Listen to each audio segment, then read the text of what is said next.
আসসালামু আলাইকুম। তো যে ছবিটা দেখতে পাচ্ছেন, মানুষ এতটা নিষ্ঠুর, এতটা ভয়াবহ মানুষ কি করে হতে পারে, সেটাই উত্তর খুঁজে পাচ্ছি না।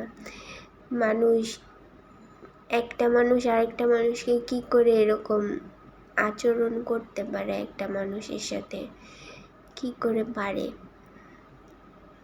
মারছে, আবার তাকে খাবার খাওয়াইছে, ভাত খাওয়াইছে, আবার তাকে মারছে।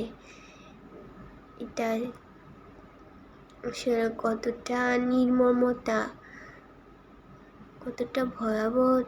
এটা কি করে পারলো? তার হয়তো মানসিক ভারসাম্য ছিল না, কিন্তু এতগুলা মানুষ যে ওখানে ক্যামেরা ধরেছিল, তার সাথে যে আচরণ করতেছিল, তাদেরও কি মানসিক অবস্থা ঠিক ছিল না?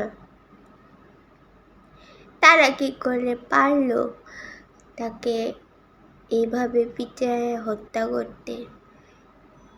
তার সাথে এত নির্মম ব্যবহার করতে কি করে পারলো?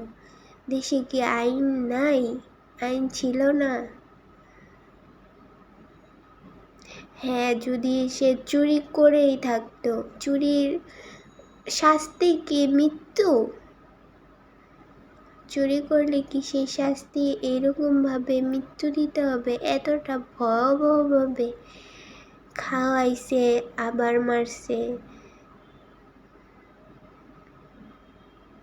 একটা মানুষকে খায়ায় দেয় মাইরে ফেলা, এটা কি করে সম্ভব?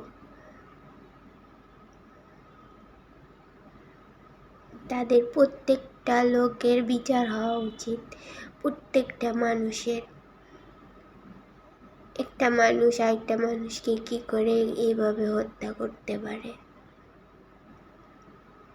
হ্যাঁ, যে মানুষটাকে মেরে ফেলছে সেই মানুষটার জন্য হয়তো ভালোই হয়েছে, কারণ তার এই দুনিয়াতে কেউ ছিল না, তার খাওয়ার জায়গা ছিল না, থাকার জায়গা ছিল না, তার কেউ ছিল না। তার বেঁচে থাকে কি হইতো? তার জন্য হয়তো উপকারী হয়েছে। তার মা নেই, বাবা নেই, ভাই নেই, কেউ নেই,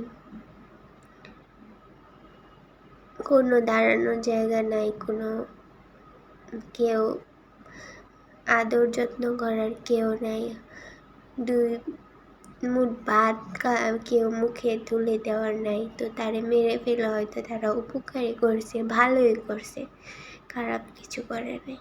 তাকে হয়তো বা মুক্তি দিয়ে দিছে, কিন্তু যারা দিছে তাদের মুক্তি হওয়া উচিত না। তারা এই মুক্ত আকাশে ঘোরা অধিকার রাখে না, তাদেরকেও শাস্তি দেওয়া উচিত। তাদের এমন একটা শাস্তি দেওয়া উচিত যে ভবিষ্যতে কেউ এরকম না করতে পারে, এরকম কথা চিন্তাও না করতে পারে। মৃত্যু, এত নিষ্ঠুরভাবে মৃত্যু কাউকে না দিতে পারে। আসসালামু আলাইকুম।